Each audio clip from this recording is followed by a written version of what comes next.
Hey Techno Freaks, Techno Odin here, continuing the character breakdowns for Dissidia Final Fantasy NT.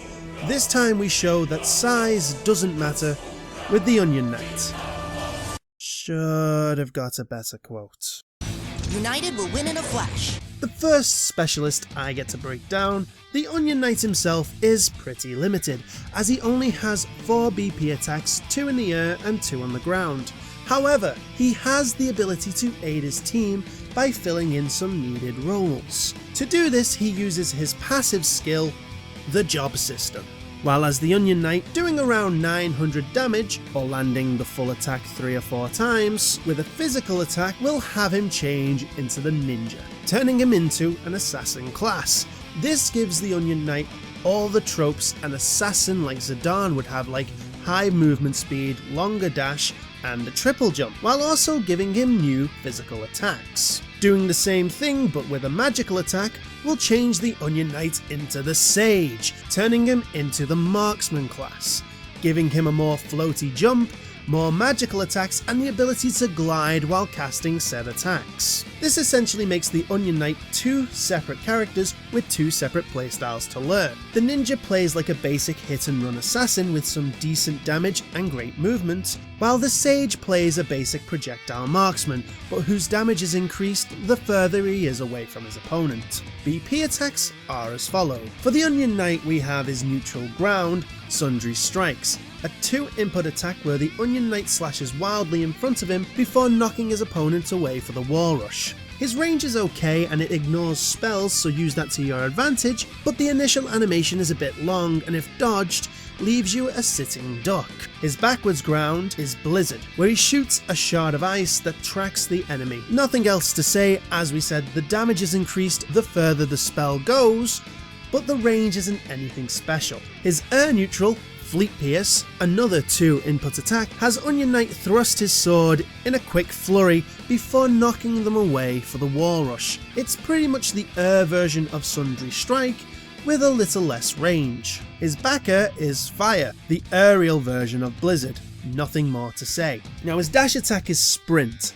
It doesn't do damage, and it's his dash attack for all jobs. It's omnidirectional, can be cancelled into another BP attack, so it's probably one of his best tools, allowing you to close gaps and get out of situations you wouldn't have been able to do as other characters. Now I'd normally give advice on each attack, but there's not much to say on the Onion Knight job itself, as really you want to be out of this job as much and as soon as possible. Use Sprint to help land the attacks that will get you into the job you need. For the Ninja, we have his neutral ground, Ceaseless Strikes, the upgraded version of Sundry Strikes. Starting with the same initial animation, only this time he has an extra sword, and ending with a double slash for the wall rush. Its range feels a little better than Sundry Strike, but there's not much to say about it, as it's a standard neutral attack. His forward ground, Whirlwind Slash, is an anti-air move that has the Ninja leap in the air, spinning his swords like rotor blades, lifting him and the enemy up before the spike to the ground. It has good range, a good attack angle, and is quite quick. Mainly use it on those characters thinking they have the high ground, or even use it as a free initial jump if no one's near you. His backwards ground, Wind Shear, has the Ninja spin around creating a tornado. It has poise and a small vacuum effect, and is okay for keep away, but it slows you down to a crawl and leaves you wide open for HP attacks, so be very careful when using this. His air neutral Breakneck Pierce is the enhanced version of Fleet Pierce, where now the Ninja stabs you with 2 swords instead of 1, otherwise it's near enough the same attack with the same pros and cons. His forward air, Shuriken, is a mid-range projectile that holds the enemy in place for a moment, then releases them for a wall rush. It has decent speed, but the range could be a little longer, and its vertical tracking is terrible. Combine this with a side or diagonal sprint to really get the use out of it. His backer, Wheeling Thrust, has the Ninja go all Captain Levi from Attack on Titans, spinning diagonally downwards, following with a downward slash, with both swords sending the opponent flying. This move is great for getting the drop on people, and that's what it's there for. Use the fact that you have 3 jumps, before if you've used Whirlwind Slash, to keep a good vantage point, then find a target and drop down till you're in range, then let the attack loose. For Sage, we have his neutral ground Blizzaga, the improved version of the Onion Knight's Blizzard. Its range is extended and hits twice, making it a great long-range poking tool on the ground. His forward ground is a Roga, where the Sage fires a wind orb that hunts the opponent. Tracking isn't as good as, say, the Emperor's blue or red souls, but it's a lot faster. Use this as a pressure tool. His backwards ground is Fleur, a mid-ish range orb of fire that explodes on impact. It's really fast and has good initial tracking. Use this on an enemy running from your Aroga to punish their lack of concentration. His neutral air is Faraga, the upgraded version of fire. It has good range and is more of a proper projectile. His forward air, Thundaga, is similar to Aroga. It's slow and gets slower the further it goes, but has better tracking than Aroga, and it also makes a good get-off-me tool. His back air is Holy, the air version of Fleur. Pretty much use it the same way you would Fleur. Now before we get into his HP attacks, I'll make you aware that all his HP attacks can be used by all 3 jobs, and some have gimmicks around his ninja and sage forms. We start with Sword and Sorcery, a 2-hit attack that has Onion Knight lunge with a physical attack, and if he connects, will end with a magic one. The gimmick is these attacks count towards either job, meaning if you had 2 physical attacks already landed and you connected with Sword and Sorcery, you would change into a ninja, and vice versa with the sage and magic attacks. Charging it extends the range and increases its tracking, which it needs as the initial tracking is goddamn awful. His second HP attack is Blade Torrent, a flurry of strikes that leave both Onion Knight and his target stuck in one spot while the attack is in motion. Its initial range and the amount of hits landed is increased if the ninja is using it, making it a more ninja-based attack. But like I said before, all 3 jobs can use it, and throwing it out as a sage can be a great play. His third attack is Meteor, where the Onion Knight creates a small meteor shower, dealing instant HP damage to the enemy. The range and duration of the meteor shower is increased when in sage form, making this the sage's HP attack, but its startup time is so fast that it can even hit off a wall rush. His fourth HP attack is Spirit Surge, or as I like to call it, Final Explosion. An attack that acts like a self-destruct, using every last ounce of Onion Knight's energy. The blast radius is increased if you are either Sage or Ninja, as the idea is they have more energy to expend, which is great for multi-incaps. Though this will revert you back to the Onion Knight form, there is a passive ability for having the move equipped, which will only require you to land around 400 BP damage to change jobs. So for which one is better, I'd go with either Meteor or Spirit Surge as my main go-tos. The reason being, in my mind, Onion Knight plays with some rules. Make the plan, execute the plan, expect the plan to go off the rails, throw away the plan. Both HP attacks are designed with these in mind. Meteor has a great range when in Sage mode, but is fast enough to connect after a wall rush, when in Ninja mode or in Onion Knight form. Meaning if Sage mode isn't working, you can switch it up and still get a HP attack off, making Meteor really the best all round.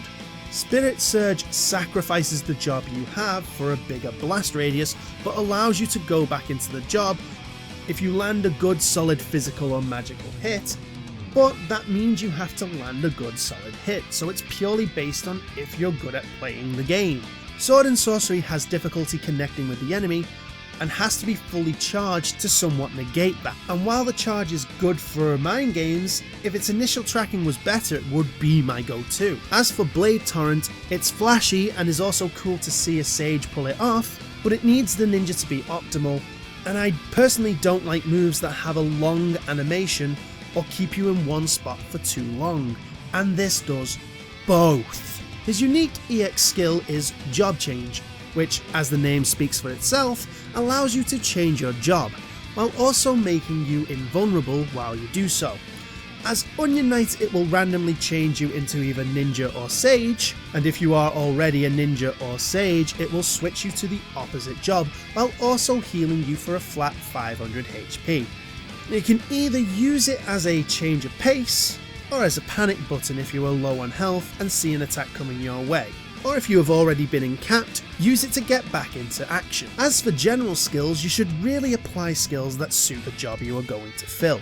So something like Mighty Strikes and Bravery Conduit for Sage, or the meta of HP Regen and Mighty Strikes for Ninja, and so on and so forth.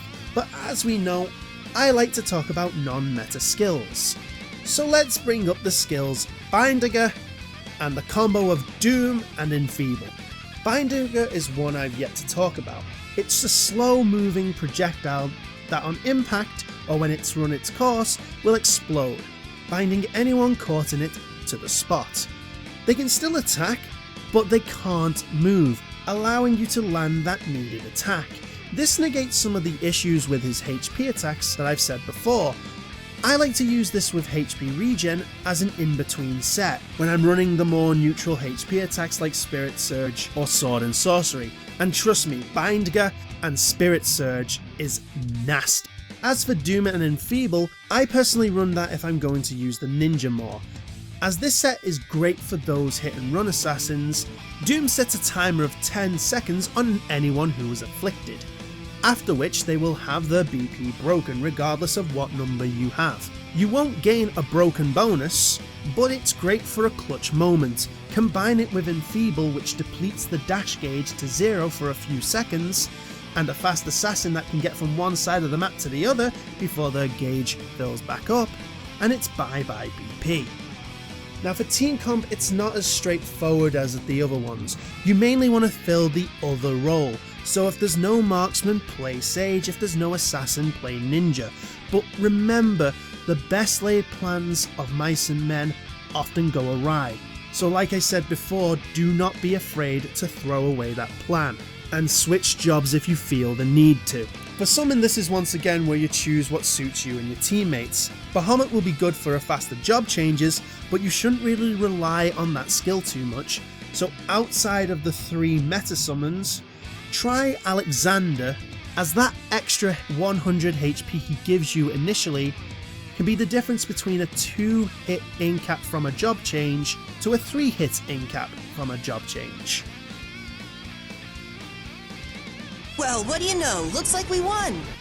Okay, that's it for today's breakdown. Don't forget to subscribe, hit the bell thingy, and share this video. Also, if you have any tips and tricks you found yourself, please share them in the comments section below. And finally, tune in next time where darkness embraces us with the cloud of darkness. But until that day, this has been Techno Odin. Take care.